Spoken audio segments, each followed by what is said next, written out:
Well, good evening. My name is Joey. I am Annie's husband. My name's Annie. Hi, YouTube fans. Thanks for joining us today.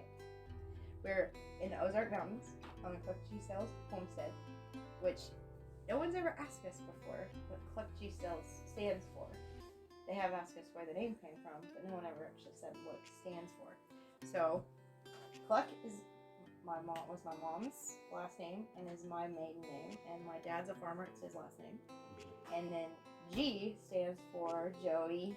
My last name for Jinto. No, Joey G. Joey G, right? Which is short for Jinto. Was my drumming name and my artist name for years. Right. And then Cells is mine and my son's last name. And whenever I first moved here, my grandfather was next door, and my mom was on the other side of me, and I was in the middle. And when Joey moved up here, my grandfather passed away shortly after he moved up here.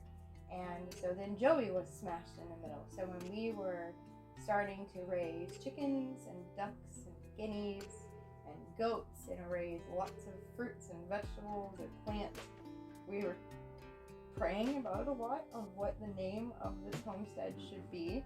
And we agreed that Joey G was the glue between the generations, and that it just Cluck G Cells made sense, and it kind of rolls off the tongues too.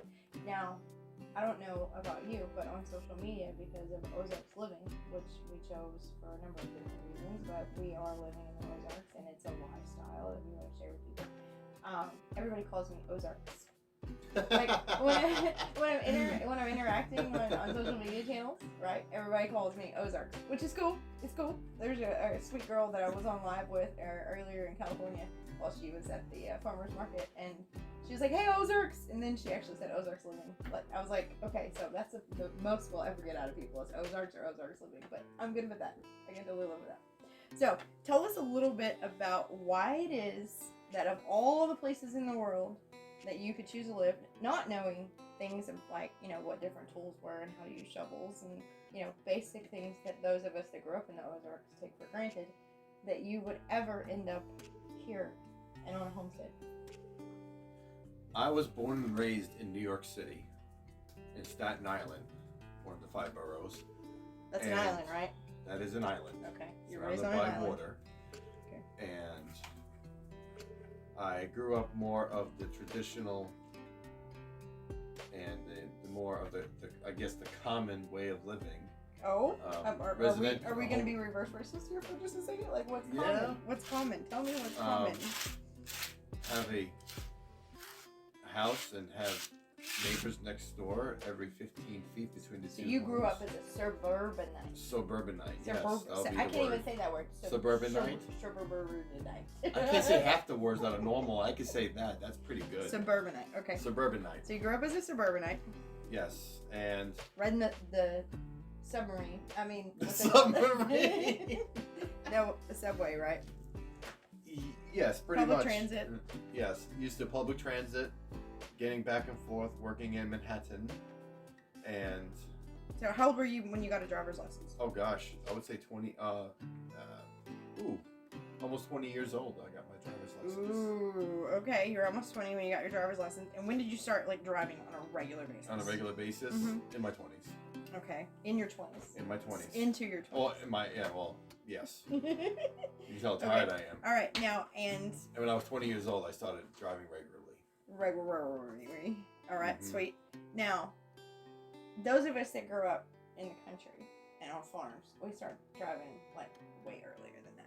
When is the first time that you ever drove something that had like manual gears?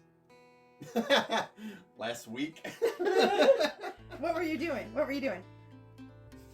We were taking we were unloading wood out of my brother and sister-in-law's. We were visiting another homestead. Yes. We were visiting another homestead where we were doing some business, and we were also sorting through cleaning jars and exchanging recipes and swapping out sweet potato slips and helping them with firewood, and they gave us some salvage lumber for our construction projects here on Homestead, and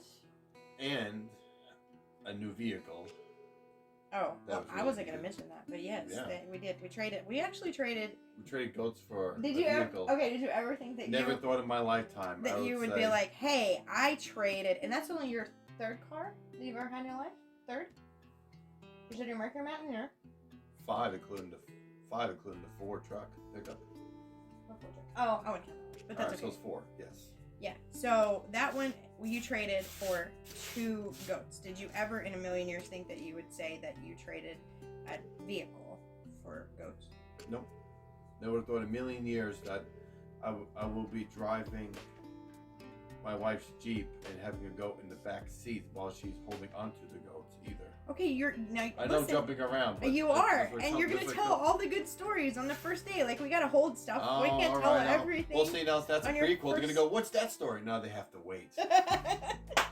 Yeah, like you can't give them everything on the first day. So what happened was, and then now you have to wait for the rest of it later on.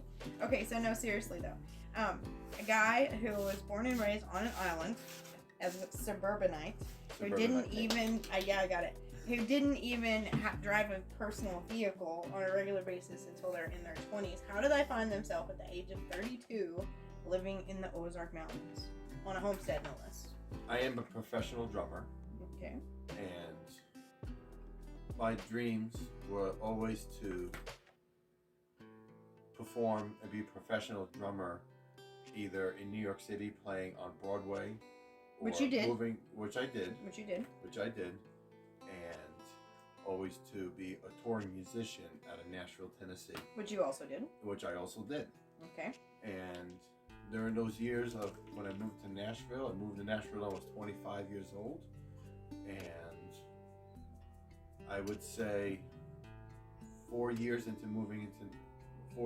while being in Nashville and being a touring musician for the artist Daryl Perry, I played a show in South Salt, Oklahoma, and that's where I met Annie. Where's that little place? I never heard of any such place It's in my life. Cherokee Casino, South Salt, Oklahoma. It's a very, very small town.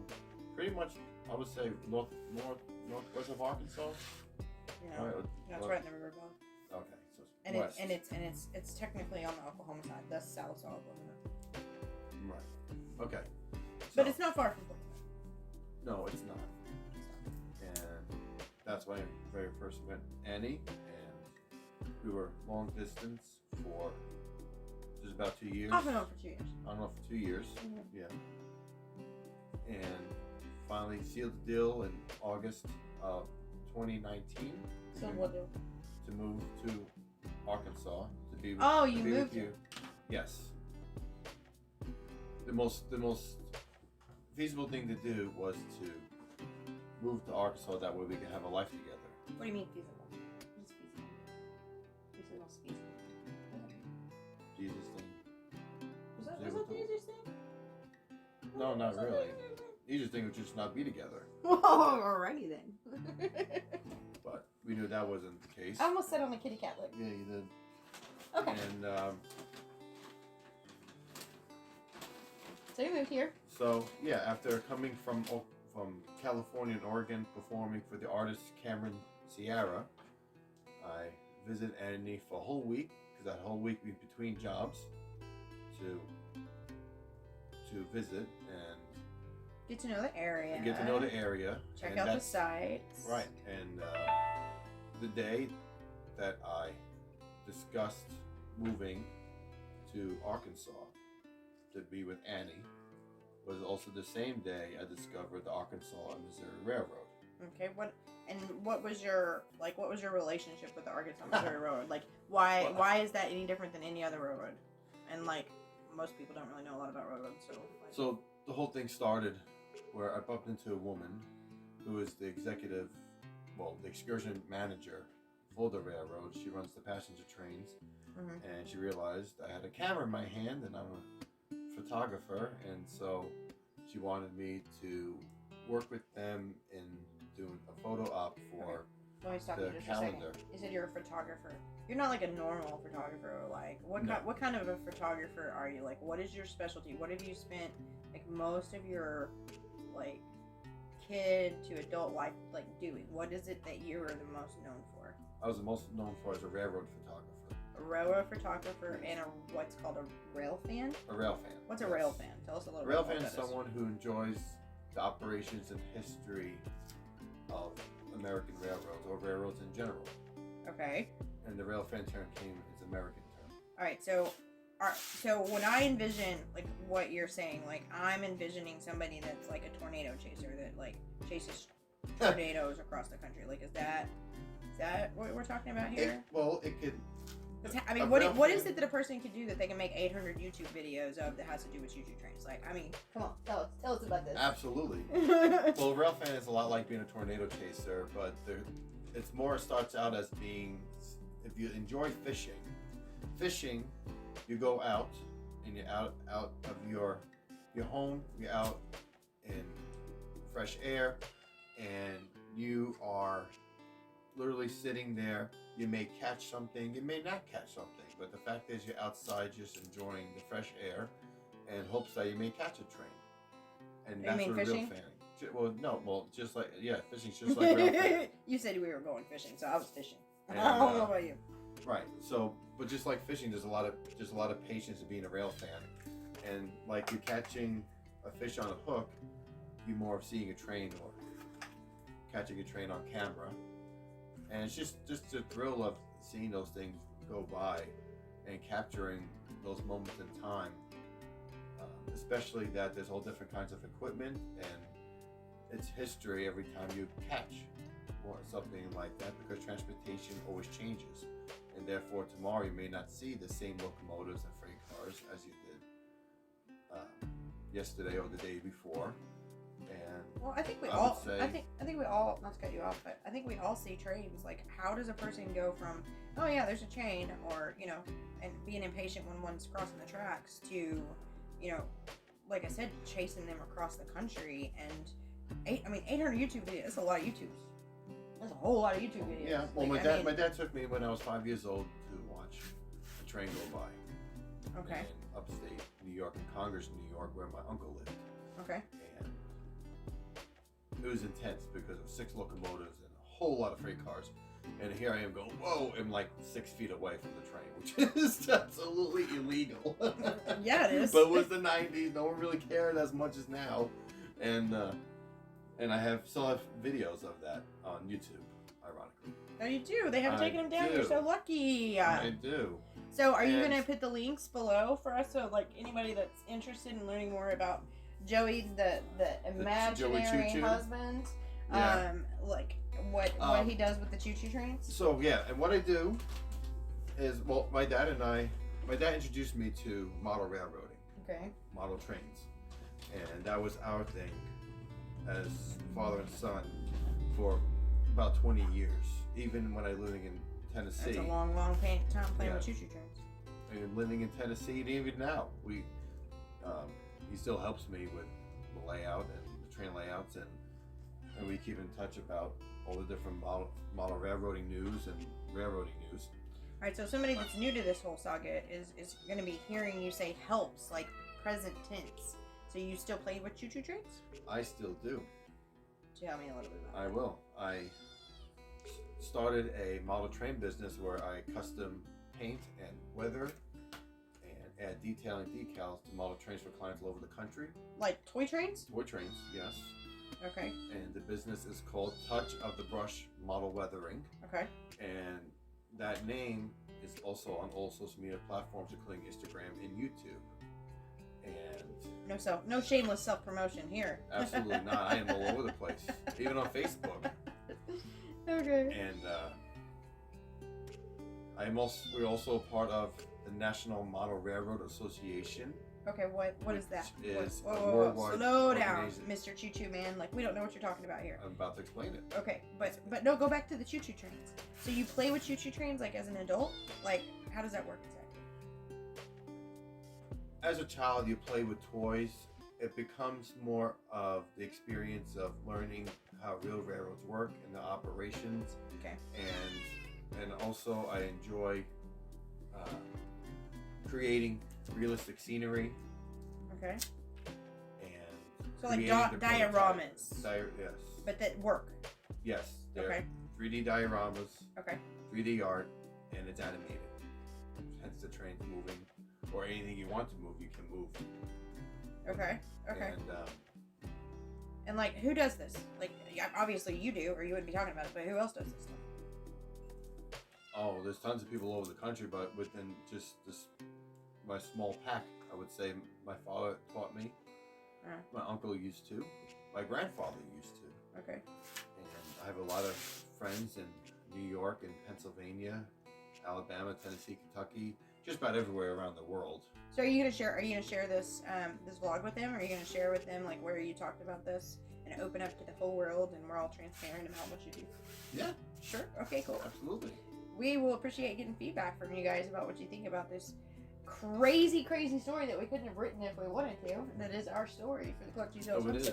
And I went from just playing with model trains and watching trains in Tennessee to moving into the Ozarks, settling down first and foremost. Yeah. First and foremost, settling down. What's that like? No, that's a trick question. Don't answer. That's for another video when I'm not really tired.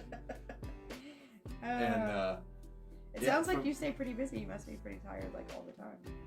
Oh yes. I walk back and forth a lot of times. You're joking. Yes, absolutely. Okay. Joking. Like, please don't tell me that you like actually help drive trains and you're tired all the time. That would be bad. No. Okay, so that leads me right into my next question. Okay, so you've talked a little bit about like choo-choo trains and playing with trains and chasing trains and your business with trains, but is that all there is to know about Joey and trains? No. With all of those things, with model railroading, watching trains, I always had a dream since I was a kid to be a railroader. Which is ironic because the day you decided you were going to move here is when you met the lady who saw that you had a camera and that you were a rail fan. Now that we have a context for that, right. She knew what that was. Right. And was like, hey, guy, why don't you, who doesn't sound like you're from anywhere around here, do me a favor and... Would you mind taking photos for the Arkansas-Missouri Railroad's 2020 calendar? What? Yeah. The company. A gig with the company. A gig with the company. Okay. And I was still on quote-unquote vacation or visiting home. Because Ozarks was still home, even though I was living in Tennessee. And that I would say I came in that Monday. That Friday I was already taking photos for the railroad. And after moving here in October, I became a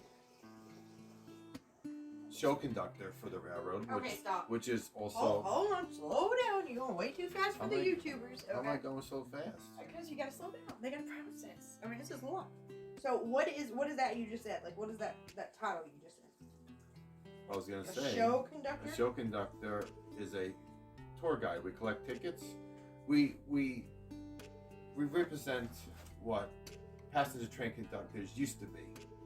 And like an Amtrak conductor, you board and unload the passengers. Okay, so I'm gonna stop you. I can't speak for these other folks, but I've never been on an Amtrak. I don't know what you're talking about. But I have been on choo-choo train one time. That's true, yeah. I've been on choo-choo train one time. It was with me too. Like, I've been on little bitty choo-choo trains, but not like full size, like Rumble the Mountains locomotive kind of thing. So what we do is we collect the tickets.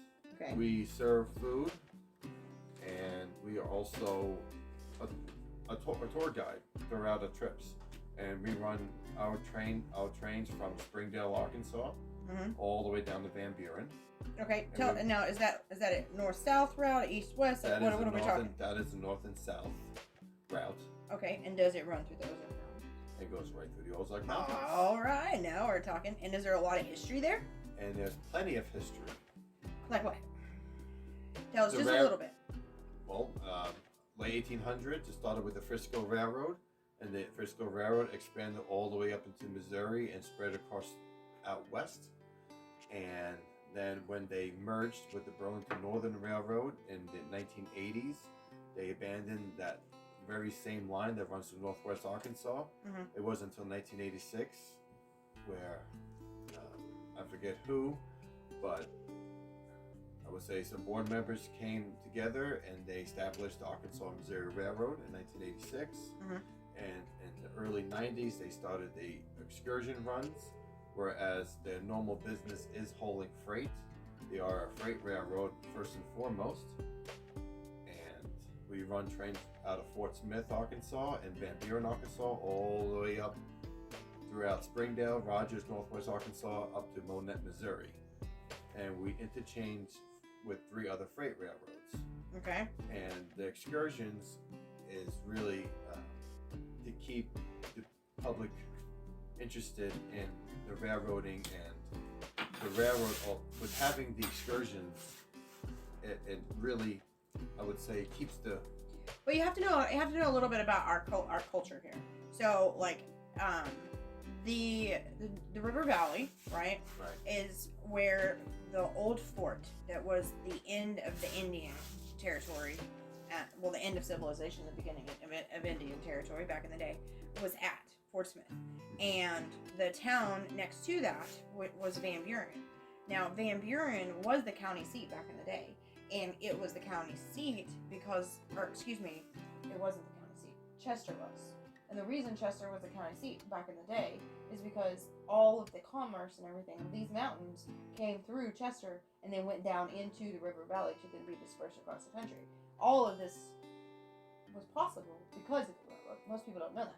But Van Buren is a community that still very closely embraces that role in history and that part of their culture. Like, they have the Old Timers Day Festival every year. We have reenactments over in Prairie Grove where I work for, the Civil War. It's steeped in heritage and culture. And the railroad is a big part of that culture. And you came here only knowing about the railroad, not really knowing about any of the rest of it. No, that's where you and Gigi really taught me a lot of the history that's around these mountains. Right. And I always loved, I love history. Well, they don't know that. I love history, by the way. and there's nothing better than going through all the small towns and this whole region, knowing the history and knowing the culture and being a part of it. Not just living here, but also being a part of it. Showing others, say, hey, this is where I live. This is what I do. This is what happened here.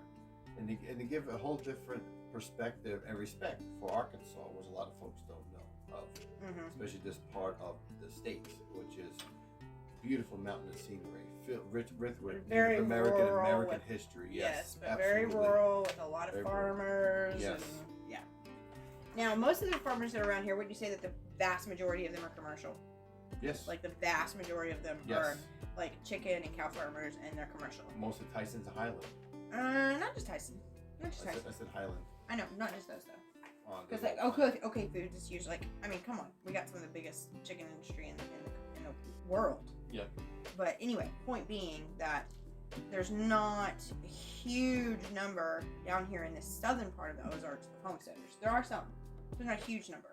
Most of the farmers around here are commercial farmers. Okay, so you told us a little bit about where you came from. You told us a little bit about how you came to be in the Ozarks. You told us a little bit about being a rail fanner. You told us a little bit about being a photographer. Now, how in the world did you go from all that to homesteading? Because that's a whole different thing. Like, you talked about railroads a lot, but I mean, how do we get to the whole potting up tomatoes for 6 hours straight? Right. Kind of thing. Well, and I would say, while I was living here for only a few weeks, I ended up with a very bad foot injury, which led me to surgeries, and a few months of the foot having to heal. And throughout that time, that was from October all the way through March and April. And Of what year? Of 2020. Okay, last year. Yeah. And when all these things started going down with COVID, is when you and Gigi decided that we have to do something. everything going on in the world, to be self-sufficient is absolutely. Well, we already Of course, gardened, option. and we already had a few critters or Right. whatever, but we decided that we were going to take it to the next Next level. level. Yeah. Right, and Gigi showed me a lot of different, just a lot of different skills and trades. Because Annie was working full time, I was home here healing, and once I was able to officially walk on both feet and not be in so much pain, I went right outside, started working physically. I enjoy working physically. When I can, it's torture. So, Gigi showed me a lot, and with gardening, and showed me how to cook, and I would say harvest a lot of the native plants that grow here in Arkansas that are absolutely has absolute some of the best nutrition you can possibly have for your body. Plus it's medicinal, and it can help heal a lot of different kinds of sicknesses and illnesses. We're going to call it infections. Well, you do know herbal medicine is the basis and foundation for modern medicine. Yes, it is. Absolutely, yeah. And it just one thing led to another. We went from gardening and raising food to raising animals, with all in. What was that like? Had you ever raised animals before? Just parakeets. That doesn't count. No, I would say that's a little well, different. Dad and I, we used to rescue parrots and retrain them and give them to other owners who really wanted birds. And that's not the same as chickens and goats and guineas and ducks and puppies and kittens and cats. So it's this is completely out of the radar would have ever thought of my life becoming. So it sounds to me like you've not been doing this stuff for very long. It sounds No, like I you've haven't. been doing it for It's only been months. How many? I would say 18 months. Really? No, yeah, well, yeah. Well, 12 months, 6, yeah. I don't know. When did we start? Oh no, it'll be about a year right now. Because this is around this time where we went to the sales barn, which will be for another video, so I can't say anything at the moment. Okay. Okay. So we'll the talk. sales barn or the cell barn? Sale barn. Cell barn. Oh, I keep thinking I want to sell a barn. Okay, so that was how long ago? Yes, and that's all they're gonna get in this video. So that was how long ago? That was about a year ago. Okay, so after a year of raising animals of all different kinds and raising your own food and processing your own food, which I know that's a whole different story for another day. We'll tell that one another day too. How do you feel about homesteading? Like, do you feel like you're heading in the right direction? Do you feel like this is something that we need to continue to pursue more? Are you just like the silent bystander, or is this something that you are actively engaged in and want to be a part of for your future, for yourself and for, generations to come? Well, God has a funny thing making things work, and things work for His will, and we have to be good stewards to His will. And by now saying that, this is not what I ever dreamed of having or thought of, but it's always seemed to be the right thing. And so I'll continue as long as He wants me to continue doing this. Well, you got free will. So. Well, I do got free will. And my question is your own personal. Oh, with doing the homestead, there's so much personal growth, and learning all types of skills that are absolutely life-saving. How so?